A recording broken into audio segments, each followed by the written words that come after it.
Hey guys, welcome back.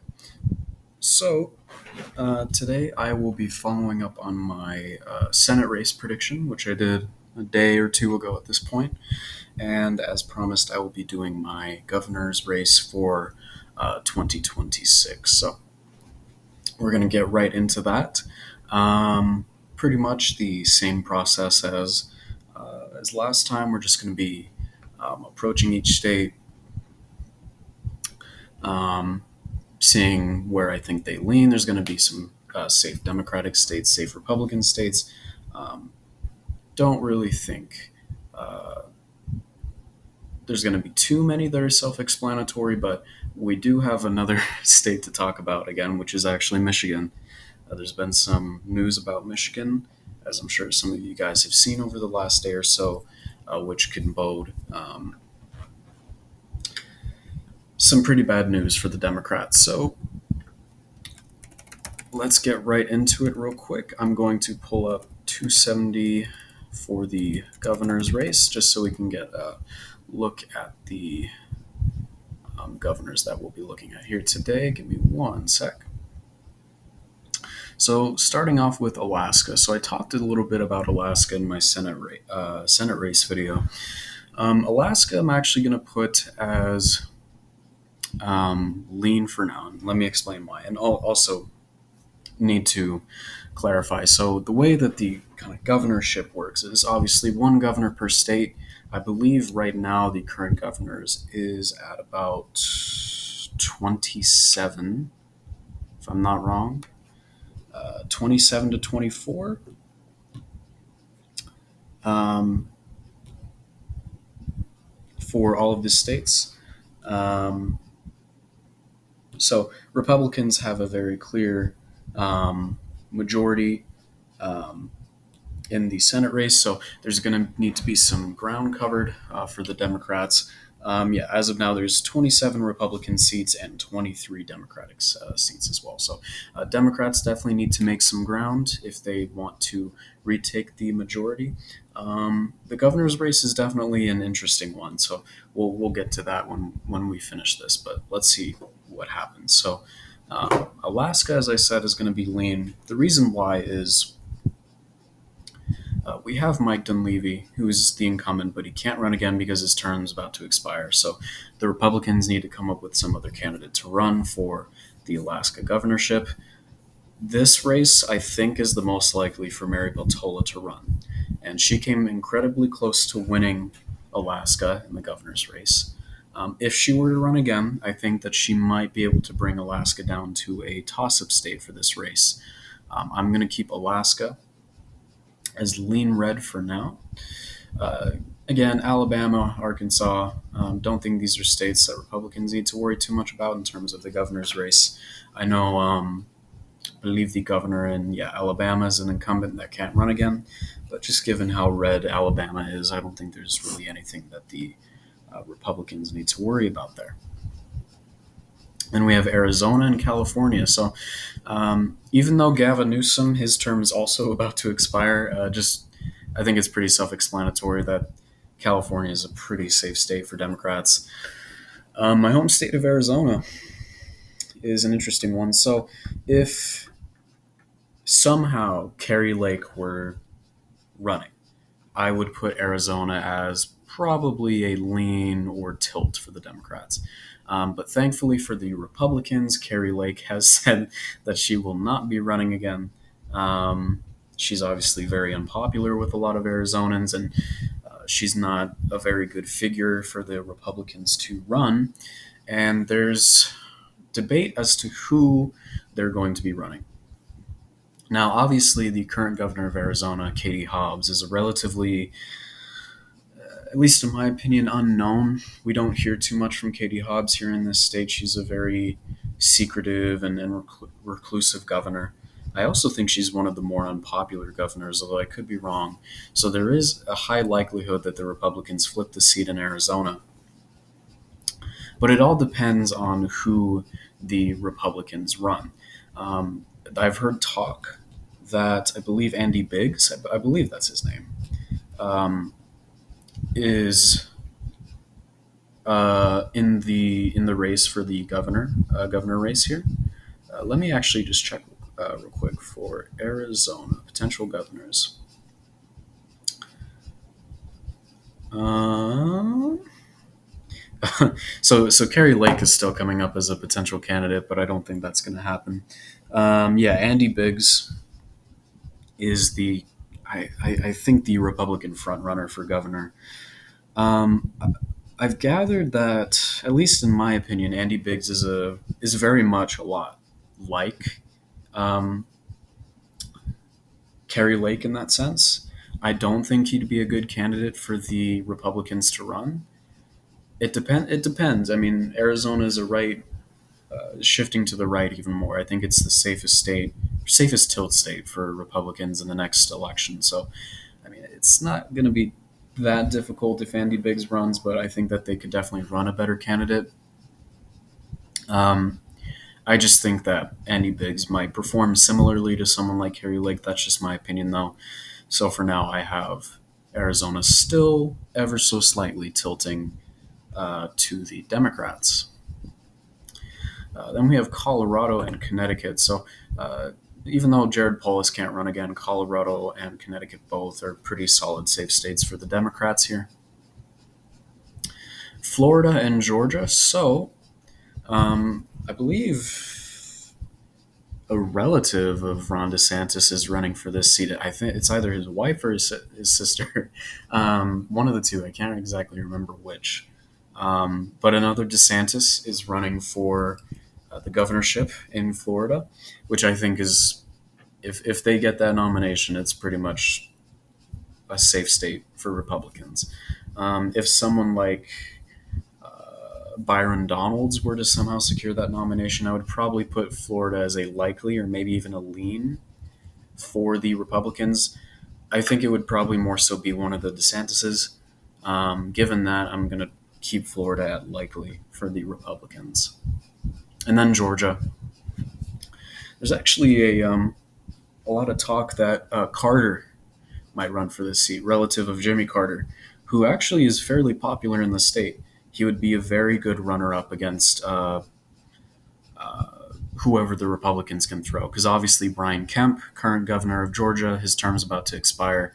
Um, they need to find someone that can stand up to someone like Carter. So for now, just given how popular Carter is in the state, I'd actually have Georgia as leaning to the left. But again, it's very dependent on who the Republicans can run for this race here. Then we have Hawaii and Iowa, both kind of explanatory seats. Hawaii, a safe state for the Democrats. And you know what? Actually, Iowa, Kim Reynolds, from what I've gathered, is a very unpopular um, governor. She's one of the more unpopular candidates, from what I can tell. So there might be a chance that Democrats can flip this seat. But for now, I'm going to put Iowa as a lean for the Republicans. Idaho and Illinois, again, kind of relatively self explanatory states, safe for the Republican and safe for the Democrat, J.B. Pritzker. J.B. Pritzker is a potential 2028 presidential nominee. He's fairly popular in the state of Illinois. I think he's got this state safely locked down. Kansas and Massachusetts. So Massachusetts is going to be safe for the Democrats. Kansas is an interesting one. So Laura Kelly is the current governor of Kansas. She's a Democrat, and her term's going to expire. She cannot run again. Given that in other elections and other races, Kansas is typically a safe or a likely Republican margin, this is actually kind of new. Um, this leaves room for both Democrats and Republicans to kind of fight for this governor seat in Kansas. I'm probably actually going to drop Kansas down to a lean also for the Republicans, just because they need to get someone up there that can replace Laura Kelly, and so do the Democrats. Hopefully, they're going to try to hold on to that seat. But just given that Kansas tends to be more Republican than Democrat, I'm going to have it leaning to the Republicans for now. It can either shift to the left or the right. We'll see as the year goes by. Maryland and Maine. I don't think Maryland's really in any danger. I think Wes Moore is a fairly popular governor, very charismatic guy. I think he's got Maryland locked down. And then Janet Mills in Maine, I think she's pretty much got this seat locked down in Maine, probably a little less than Wes Moore. And then Michigan and Minnesota. So Gretchen Whitmer, the current governor, cannot run again. And let's talk about Michigan because Michigan is in a very interesting position, both in the Senate race and this governor's race. So Gretchen Whitmer, fairly popular. She cannot run again for the governor's seat. She's not running for the Senate seat. The problem for the Democrats in the governor's race in Michigan is that Mike Duggan is an independent and he's running for this governor's seat.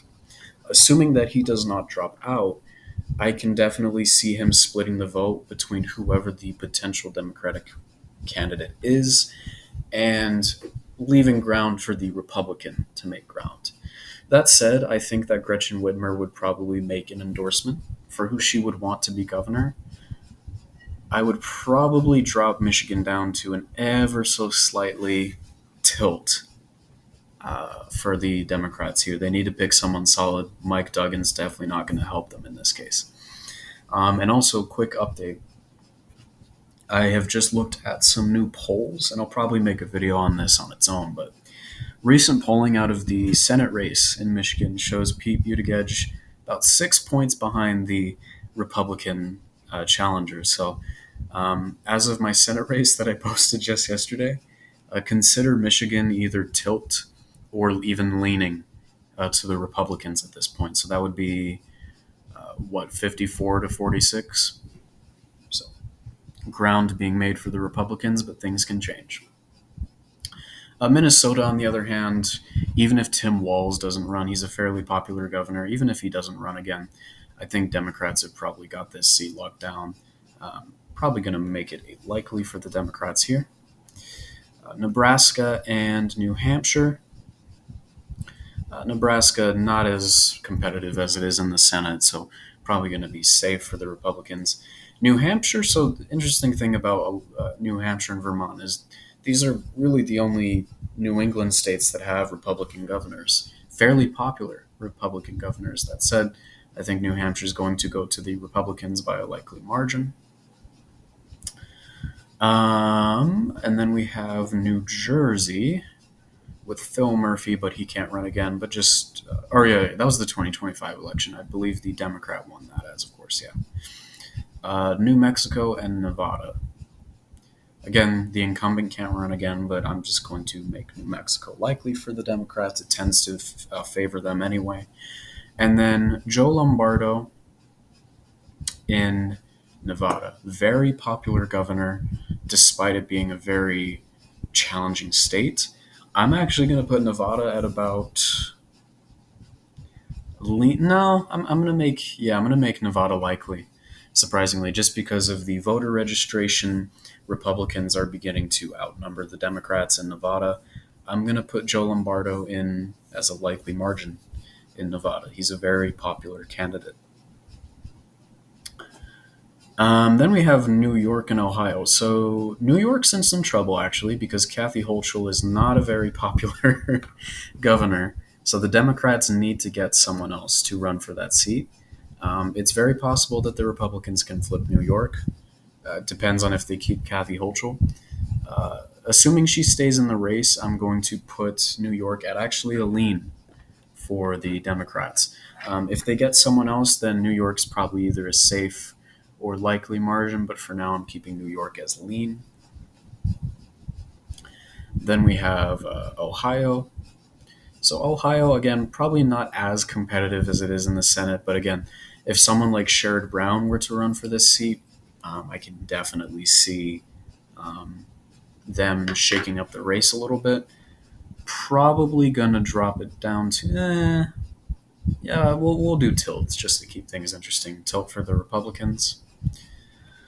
Then we have Oregon and Pennsylvania. So Oregon, again, another fairly unpopular governor from what I understand. Tina Kotek is not very well liked. Democrats probably need to get a better candidate. So for now, I'm going to have Oregon as leaning to the Democrats. On the contrary, Pennsylvania, a tilt state in general elections, but Josh Shapiro is a very popular candidate in Pennsylvania. Um, he won it by over 40% in one of his other races. I'm actually going to put Pennsylvania as likely for the Democrats. Josh Shapiro is a very likable figure in Pennsylvania. He's done well by the state. I don't really see any notable challenger that's going to be able to contest with Shapiro. So I think it's going to be likely for the Democrats. Rhode Island and South Carolina. Rhode Island, I think, is a pretty safe state for Democrats. South Carolina, the incumbent can't run again, but just given that it's South Carolina, it's probably going to be a safe state for the Republicans. And then we have South Dakota and Tennessee, both pretty much safe states for the Republicans. Texas and Virginia. Really depends on who the Democrats run. I'm trying to remember the name of the opponent that Greg Abbott ran against during that first or second term. If the Democrats were to run, let me see. I'm trying to figure out what his name was real quick. I can't remember. It'll pop up into my head at the very end of the video, but he did a fairly decent job against Greg Abbott. Obviously, Greg Abbott still won the state. If the Democrats run a very likable candidate, I can see Texas dropping down to maybe a likely. So I'm going to keep Texas as likely. I think I forgot to do Oregon again, which is funny. Hold up, yeah, or Oklahoma, yeah, Oklahoma. I don't know why I keep forgetting about old Oklahoma. So that's going to be a safe state for the Republicans here. And then let's see, we have Virginia and Vermont. So Virginia was a 2025 race, which the Democrats won. So that's all well. I'm not sure why it's not in here, but it's probably just because it was a 2025 race. And then Vermont with Phil Scott, who, despite being a Republican, is actually very moderate. He tends to kind of align himself with moderate ideals. He's very much opposed to Trump in a lot of aspects. He's been serving Vermont for a while now. I'm actually going to put Vermont as a safe state for the Republicans here. Then we have Wisconsin and Wyoming. So Wisconsin, Tony Evers, this would be his third term, fairly popular candidate. He's among people like Gretchen Whitmer and Josh Shapiro, these kind of very likable Rust Belt governors. I'm actually going to put Wisconsin right now as a lean for the Democrats. And then Wyoming is a safe state for the Republicans. So looking at the current map as of now, obviously this race, as of February 11th, 2025, according to my prediction, doesn't have a majority. It's tied, but things are definitely prone to change. As of now, I see the governor's race split between the two, which actually, if we were to take into account my other predictions, the House race, the Senate race, and now the governor's race, that actually kind of splits up the triumvirate that Trump has made himself. Democrats retake control of the House. The governor's race is split between Democrats and Republicans, and Republicans keep control of the Senate. So it's a lot more of an even ground, assuming that this is what actually happens in 2026. Assuming that all goes well, Democrats would definitely have a much better chance at pushing forward their own agenda against the Trump administration. Things are definitely prone to change.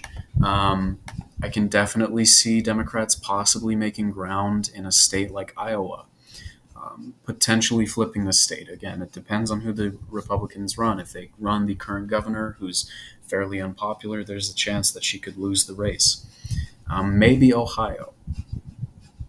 I'm not entirely sure. There's a very solid chance that Republicans flip Arizona. if they were running someone like Kerry Lake, I think the Democrats would be holding on to Arizona. But Arizona is definitely in some deep water for the Democrats.